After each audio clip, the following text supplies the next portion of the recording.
Hello, everybody. This is Glenda with Fralins and Friends Crafts Plus. I hope you're all feeling great today. If not, I'll pray for you, and I hope you feel better tomorrow.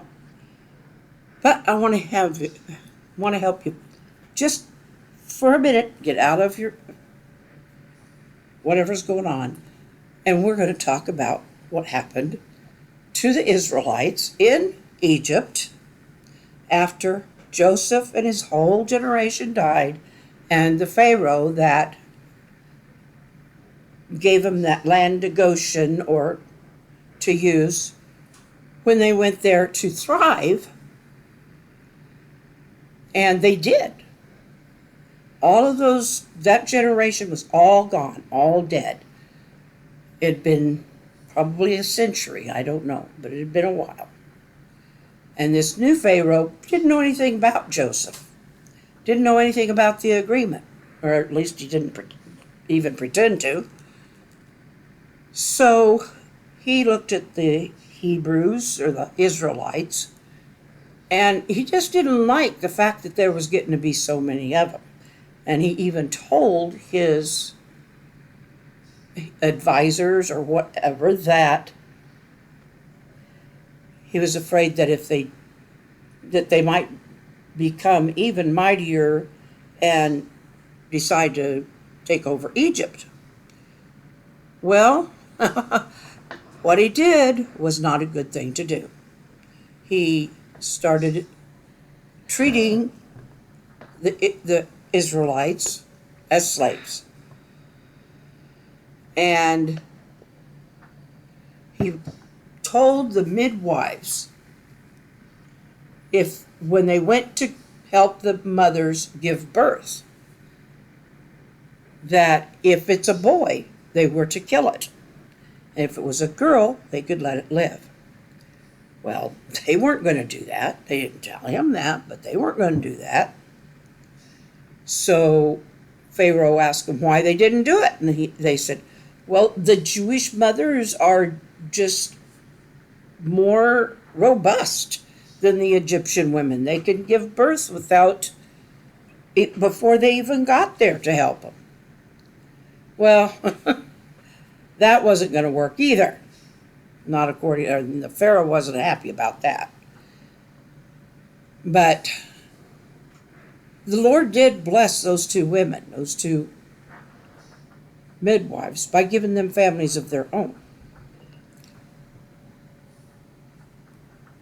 Now we go to the second time when he has sent his soldiers out to do this, to raid the families and kill their firstborn sons or their sons.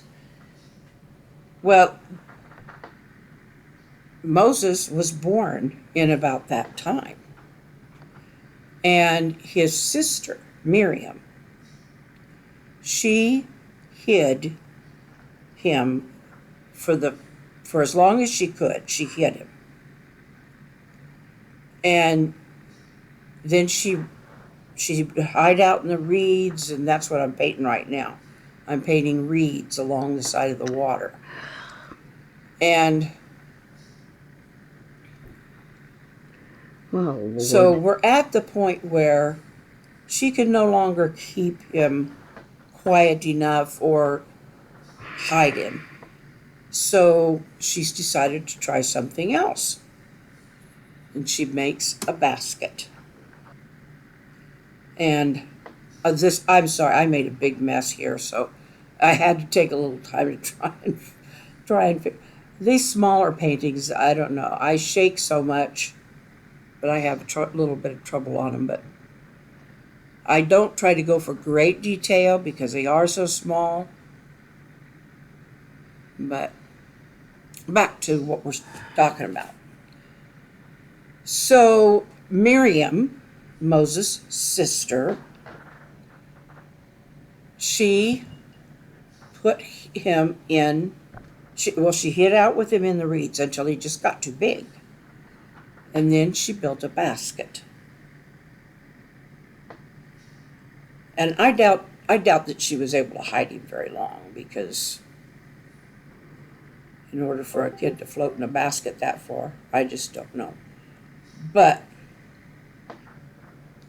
so what we will do tomorrow, and I'm way early on finishing this, but I'll talk about what I'm painting.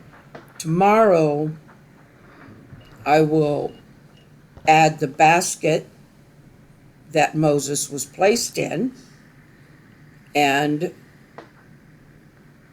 that's when he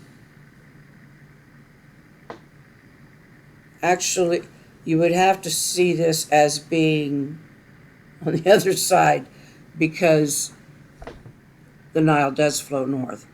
But sorry, I get lost every once in a while when I'm tired. So she builds a basket.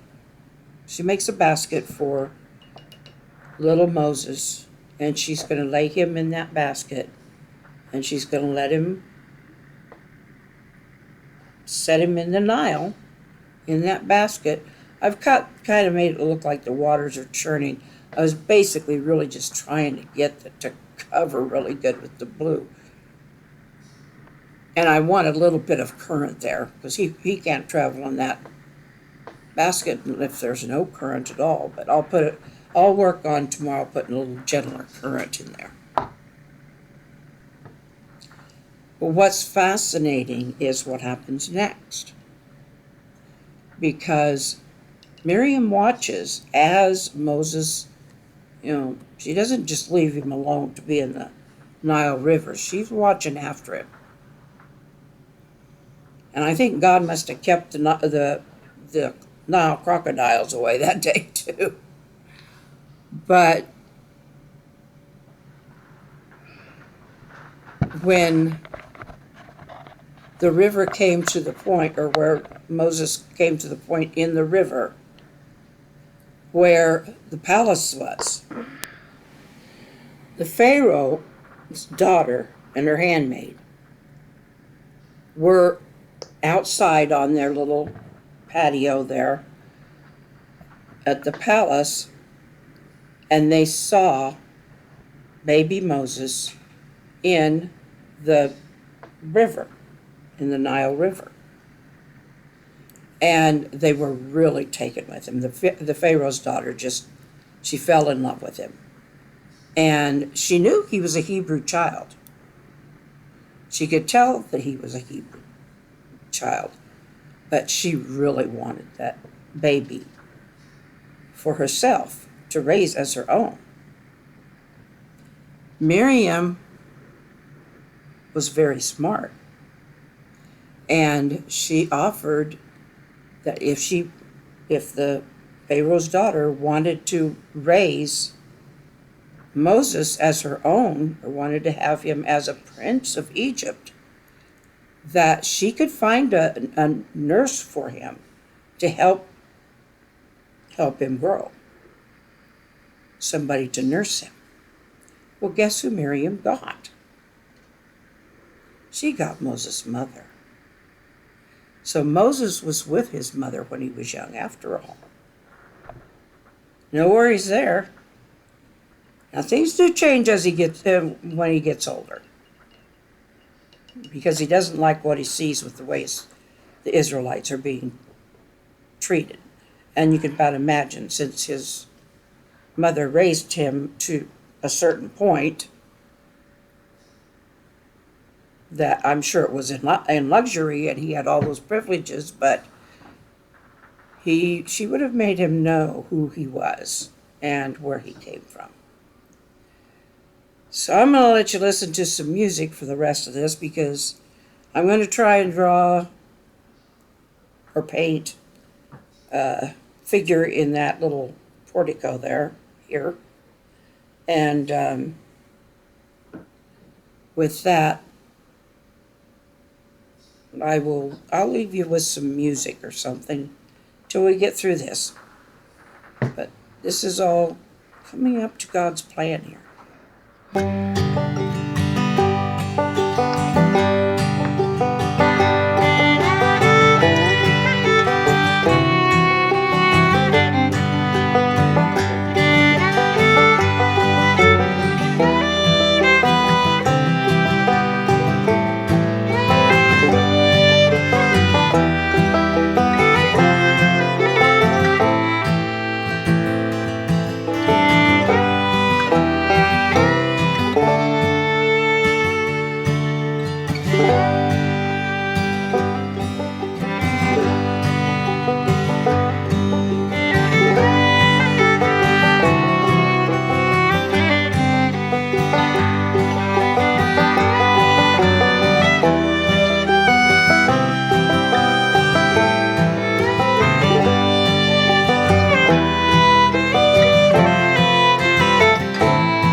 We'll see y'all tomorrow. Have a good night. Love you.